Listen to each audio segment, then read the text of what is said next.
ढलान पे उतरते उतरते जब ब्रेक मारने की नौबत आई तो गाड़ी के ब्रेक फेल। बहुत कोशिश करी, ब्रेक नहीं लगे और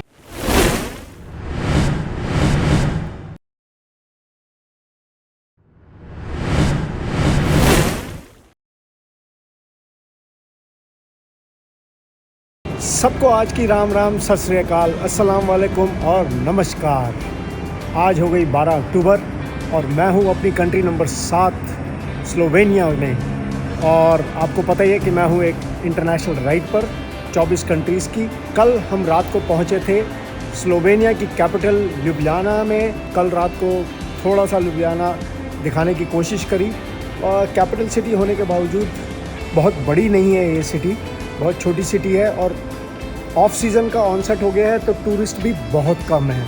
और ये खड़ी हैं हमारी बाइक्स,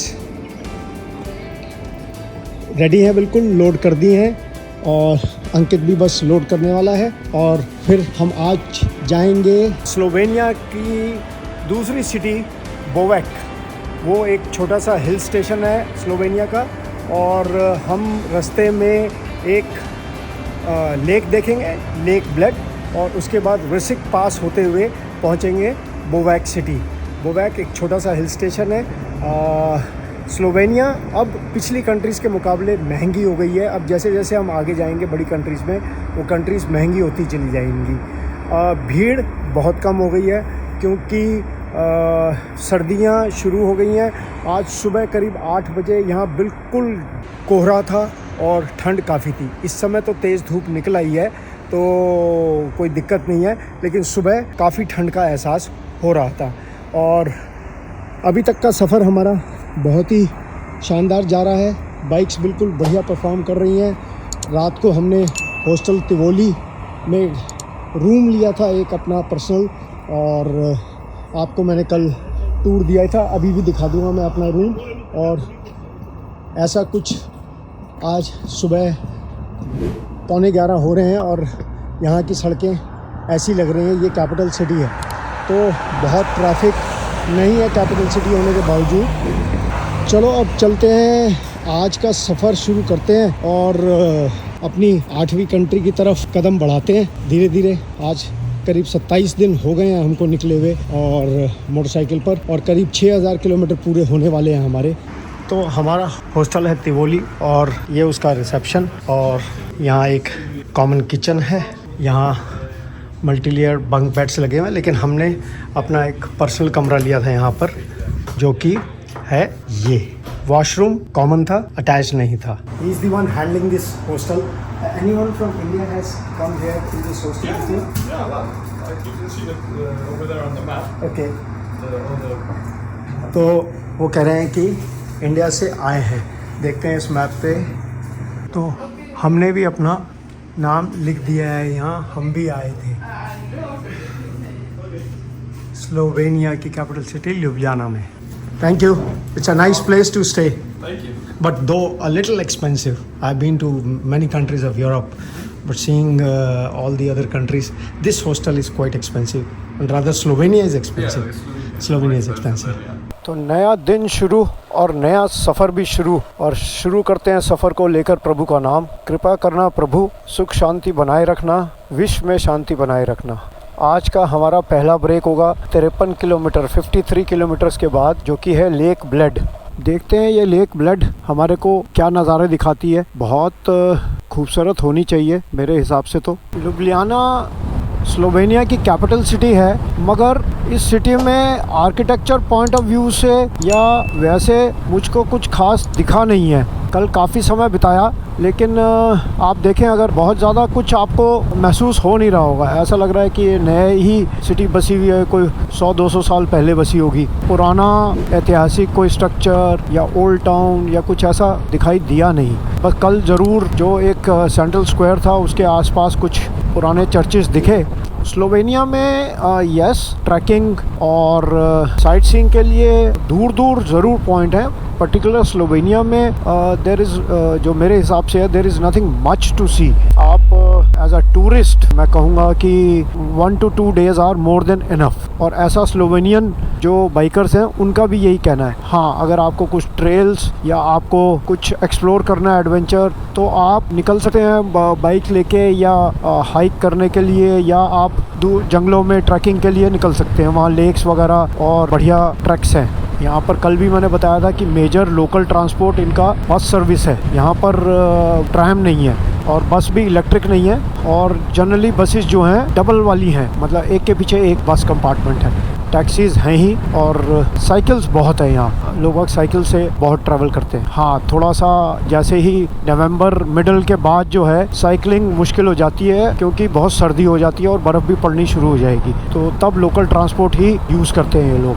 आज भी टेम्परेचर जो है इस समय करीब 15 डिग्री है, और ठंड महसूस दे रही है हाथों पे, क्योंकि ग्लव्स नहीं पहने। अभी चोट पूरी तरह से ठीक नहीं हुई है, जख्म है। मैं नहीं चाहता कि वो जो पपड़ी बनी है वो उखड़ के फिर से जख्म ताज़ा हो जाए। मेरे ख्याल से 2-3 दिन में वो जो सेंटर पोर्शन है जख्म का वो भी ठीक हो जाएगा, फिर ग्लव्स पहनेंगे। तो हम लुब्लियाना सिटी से तो बाहर ही आ गए हैं। हाँ, ये ज़रूर कहूँगा कि सिटी सजी संवरी है, मेंटेन्ड है, साफ़ सुथरी है।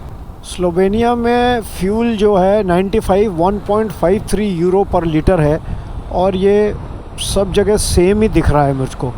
तो यहाँ अलग अलग फ्यूल प्राइसेस नहीं है स्लोवेनिया में।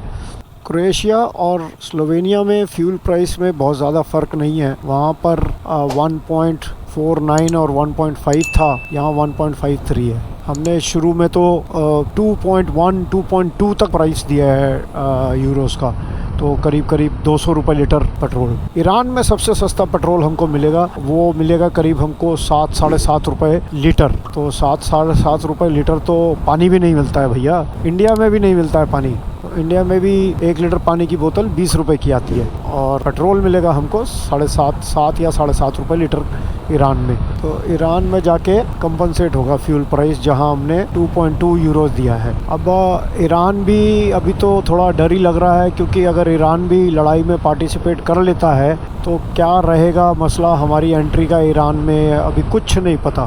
तो अभी तो हम क्या है कि यूरोप पर फोकस कर रहे हैं, और यूरोप एंजॉय करते हैं। उसके बाद देखेंगे जब टर्की पहुंचेंगे कि क्या मसला है। जब सर पे पड़ेगी तब विचार करेंगे। अभी तो यूरोप का आनंद ले ले जितना ले सकते हैं, कल हो ना हो। वैसे मेरा ये 7th टाइम है यूरोप, कल होगा ज़रूर मेरा, और मैं अप्रैल में फिर से प्लान बना रहा हूँ जाने का। बाइकर्स अभी भी दिख रहे हैं। मुझे पर्सनली सर्दी का मौसम बहुत बढ़िया लगता है बाइकिंग के लिए, और मुझसे गर्मी बर्दाश्त नहीं होती। सर्दी तो 0 डिग्री भी हो जाएगी तो भी मेरे को कोई इशू नहीं है, मैं मैनेज कर लूँगा, बट गर्मी नहीं मुझसे बर्दाश्त होती। आप में से कितने लोगों को कौन सा मौसम पसंद है राइडिंग का, कमेंट करके ज़रूर बताना मुझको। हाँ, बारिश थोड़ा तंग करती है, मगर I keep on riding in rains also. बारिश तो मुझे यकीन है कि किसी को नहीं अच्छी लगती होगी, क्योंकि बारिश में ना आप कुछ देख पाते हैं ढंग से, और आप थोड़ा तकलीफ़ में ही रहते हैं। आज मेरे ख्याल से स्लोवेनिया में हमारा आखिरी दिन रहेगा। जो आज आइटनरी कर रहे हैं, हमने ये 2 दिन की रखी थी, लेकिन हमको स्लोवेनिया में ऐसा लगा नहीं कि हमको 2 दिन स्पेयर करने चाहिए, क्योंकि हम बीच में जर्मनी ऐड कर रहे हैं। तो जर्मनी में भी हम 2 से 4 दिन ज़रूर स्पेंड करना चाहेंगे। तो ये 2 दिन की आइटनरी हमने एक ही दिन में कर दी है। लेक ब्लड देख के हम बॉवेक चले जाएंगे, और 3.5-4 घंटे का टोटल राइड है। 4 बजे के बाद बॉवेक आराम से देख लेंगे। और जर्मनी ऐड हो रहा है तो क्यों नहीं ऐड करें जर्मनी। जर्मनी में म्यूनिक तो डेफिनेटली करेंगे, बर्लिन करेंगे या नहीं करेंगे वो ज़रा देखना पड़ेगा, क्योंकि अगर बर्लिन हम करते हैं तो हम काफ़ी ऑफ द ट्रैक हो जाएंगे। म्यूनिक तो हमारे लिए मुश्किल से 3 घंटे का सफ़र है, ऑस्ट्रिया से, हॉलस्टेड से साल्जबर्ग से म्यूनिक, और 2 या 3 दिन म्यूनिक में बिता के हम वापस वियना आ सकते हैं अपनी आइटनरी पर। और अगर हम बर्लिन चले जाते हैं तो हम काफ़ी ऑफ द ट्रैक हो जाएंगे, और फिर हमको आइटनरी पूरी ही रीशफल करनी पड़ेगी। फिर उधर हमारा ईरान का वीज़ा एक्सपायर हो जाएगा, तो वो हम चाहते नहीं।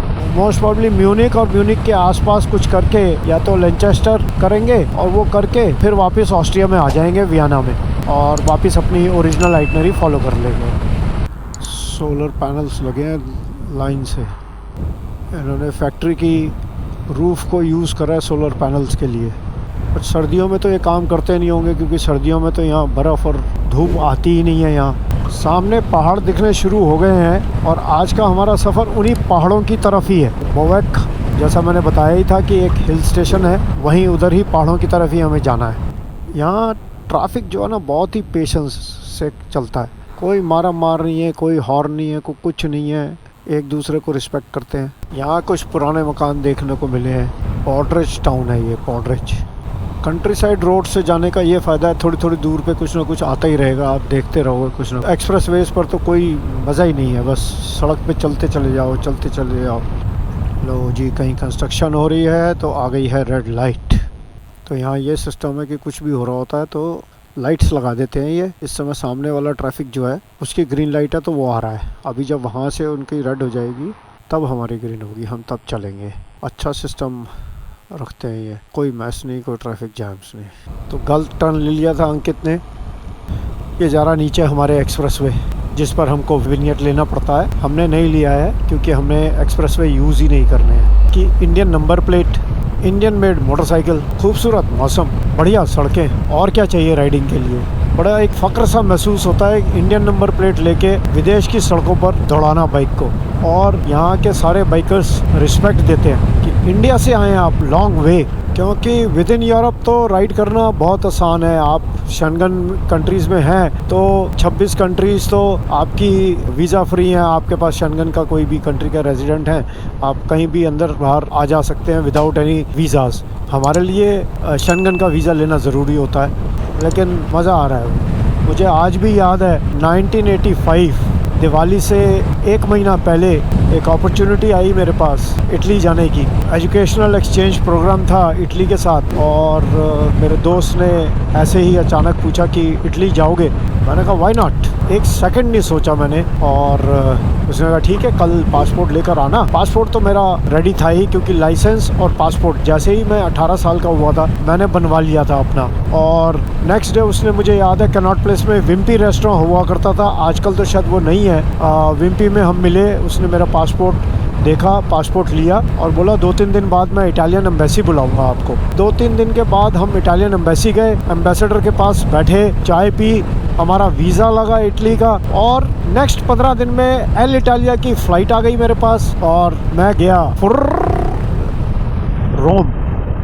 तो मेरी पहली फ़्लाइट ही सीधी इंटरनेशनल थी, मैं उससे पहले कभी प्लेन में बैठा नहीं था।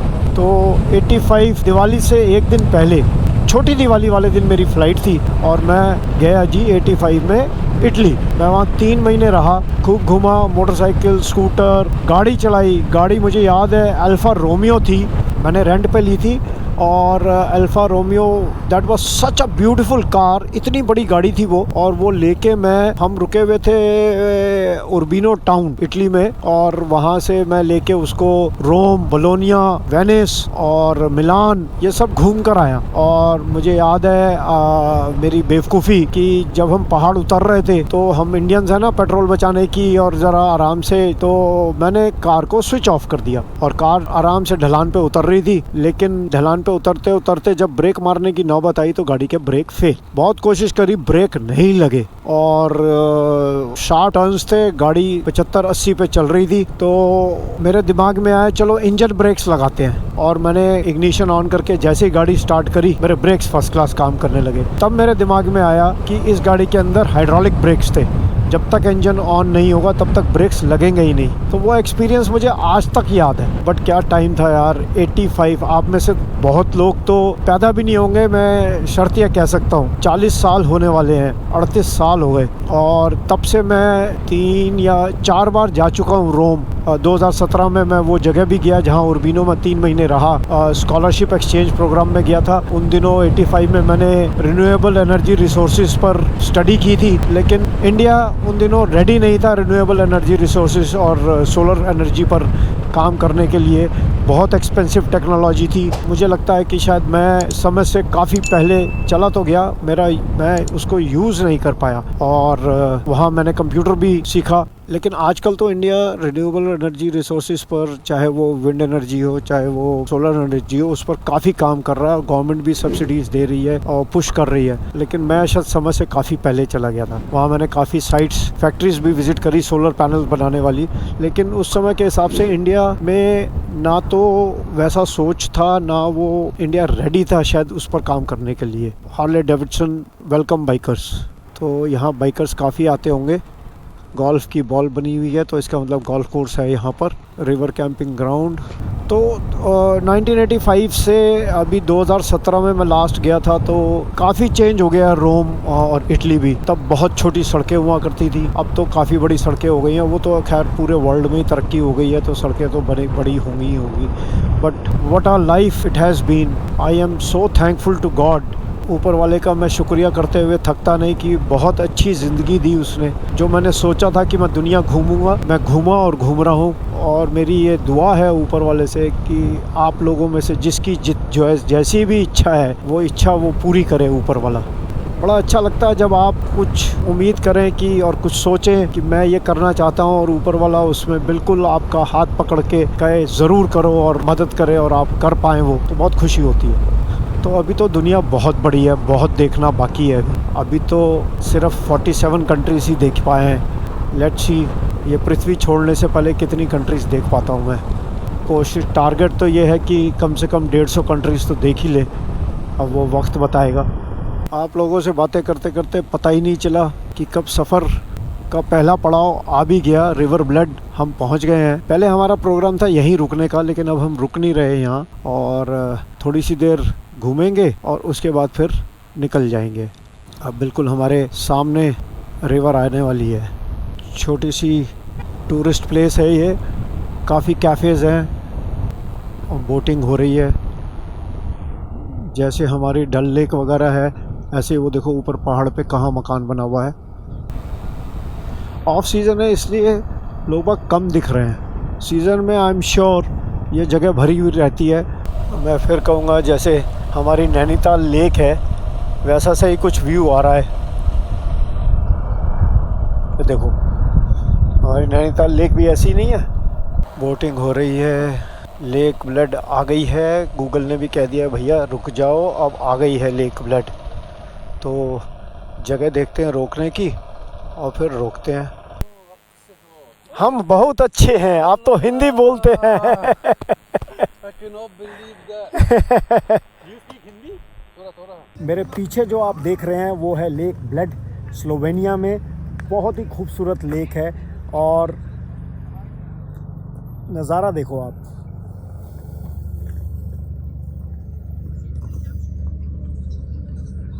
यहाँ तो कई दिनों तक लगातार रुक सकते हो। वो देखिए पैराग्लाइडिंग हो रही है। लेक बेहद खूबसूरत है। ये 6 किलोमीटर की लेक है। 6 किलोमीटर इसका आप चारों तरफ वॉक कर सकते हैं 6 kilometre. We believe in Hinduism that you get this life after so many years of recreation, and one life if you can't see the maximum of God's creation, no point. Can't see or live. Yes, You have and to live most for of the full. time the world is so much under pressure these days. Yes, You are running after money, yes. and by the time you realize I what know. were you here I for. already stopped working also. Yes, so But Milan always wants to work and make money.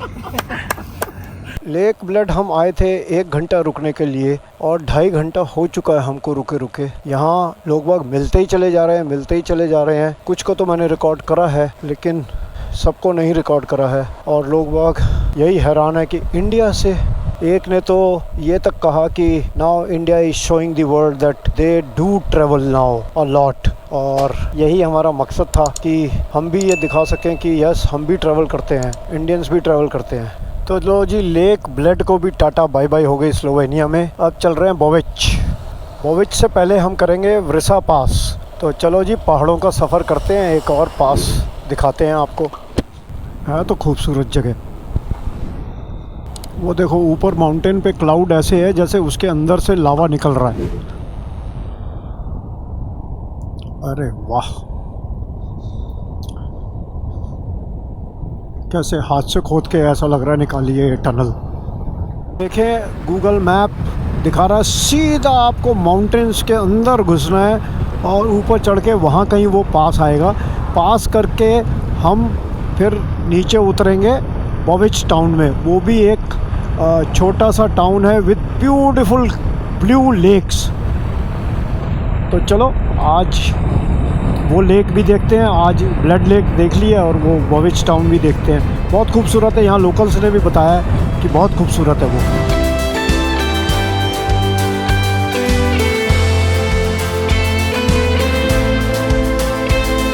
यहाँ के पहाड़ अजीब हैं, वो बर्फ़ नहीं है, white है और कच्चे पहाड़ हैं जो मुझे लगता है। और 11 किलोमीटर रह गया है पास यहाँ से, ठंड बढ़ गई है। हम बस ऊपर की तरफ अब चढ़ेंगे। जा रहे हैं वृश्चिक पास के लिए।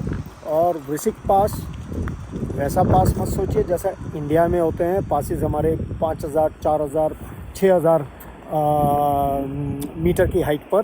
ये अभी सिर्फ 1100 मीटर की हाइट पर पास है, और लेकिन ठंडा काफ़ी है, बहुत ठंडा है यहाँ। और हम रास्ते में रुके हैं ये माउंटेन देखने के लिए। अच्छा सा माउंटेन लग रहा था, तो हमने कहा चलो फ़ोटोग्राफी भी कर लेते हैं और ख़ुद को भी थोड़ा सा रिजुविनेट कर लेते हैं। और बाइक्स देखिए कैसे बैकड्रॉप में माउंटेन्स के साथ कैसी सुंदर लग रही है। हमें अपनी कंट्री नंबर 7 स्लोवेनिया में, और आज चले थे हम स्लोवेनिया की कैपिटल ल्यूब्लियाना से, और ब्लड लेक करते हुए पहुंच गए हैं वृश्चिक पास, जो कि है 1611 मीटर की हाइट पर। और हाँ, हमारे हिमालयस के मुकाबले तो इस पास की हाइट बहुत कम है, मगर पास तो पास है, ठंडा बहुत है। और ये रहा वृश्चिक पास 1611 मीटर की हाइट पे हमारी बाइक खड़ी है, मेड इन इंडिया और इंडियन नंबर प्लेट के साथ। तो बड़ी खुशी हो रही है कि स्लोवेनिया में पास पर हमारी बाइक पहुंच गई है। Here it is। पास बाहर से पहले गए थे और फिर वापस आए हैं स्पेशली पूछने के लिए। Yes, you said something. This is a Delhi number. Yeah. So, because I go every year to Bangalore. Oh, okay. So once a year I go to. So you said something in the car. Yes, Can you I have repeat to that? remember. So we have never seen an Indian motorbike in this part of the world. So it's the first time, and I'm now 61 years. I come very often here to this place. Okay. But never when I passed and I said, "Oh, this is an Indian guy," and then I saw the flag and I said, "How can that happen?" So that makes you feel happy. Very happy. So we are proud that at least somebody from India has travelled to Slovenia and to the Vryšik Pass. Thank you for coming here. Thank you. But I am happy that you made a statement that we are the first Indians you have seen. And I'm sure I'm not the On a first motorbike. one we have seen, but you are the first one. Yes. You are- वृश्चिक पास complete हो गया, और ऊपर देखो बादलों में, पहाड़ों पर बादल बिल्कुल नीचे ही आए हुए हैं, और मेरे राइट पर भी देखो कितने बादल आ रहे हैं। अभी सुपर स्पोर्ट कार्स गई थी यहाँ से, 5-6 पोर्शेस फुल स्पीड से इस पास से निकली। हाइट कम है लेकिन सर्दी बहुत ज़्यादा है, तो एक और पास हमारी लिस्ट में जुड़ गया। अब तो गिनती ही भूल गए हैं कितने पासेस कर लिए हैं, अनगिनत। इंडिया में, फ्रांस में, इटली में, स्विट्ज़रलैंड में, स्लोवेनिया में, अल्बानिया में भी करा एक पास, तो नाम भी भूल गए, गिनती भी भूल गए।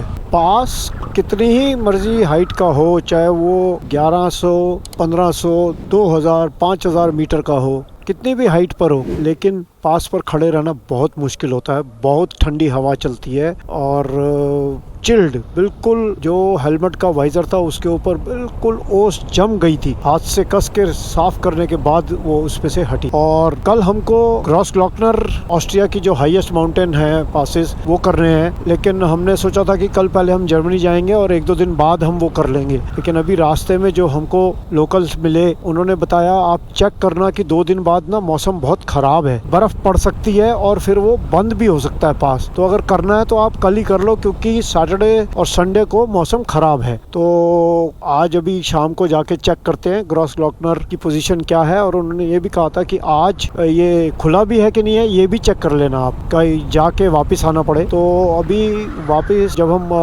बोविच पहुंच जाएंगे तो वहां जाके चेक करते हैं ग्रॉसग्लॉकनर का क्या स्टेटस है, खुला है नहीं है, तो उसी हिसाब से आगे का प्लान करेंगे। फिर पहले ग्रॉसग्लॉकनर करेंगे, जर्मनी को बाद में करेंगे। तो आज शाम को प्लान बनाते हैं क्या करते हैं।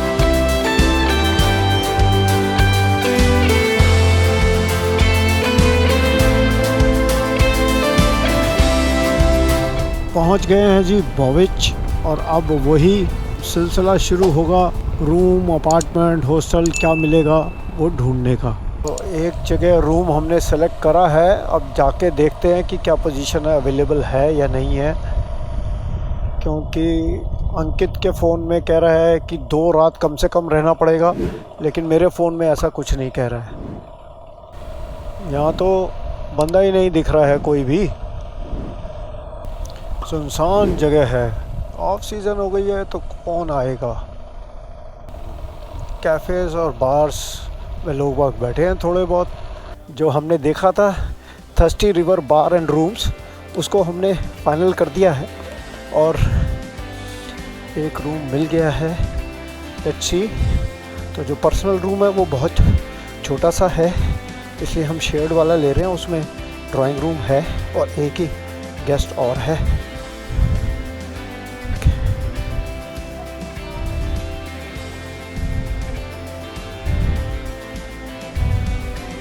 Okay. So can we take these 2 beds? Thank you so much.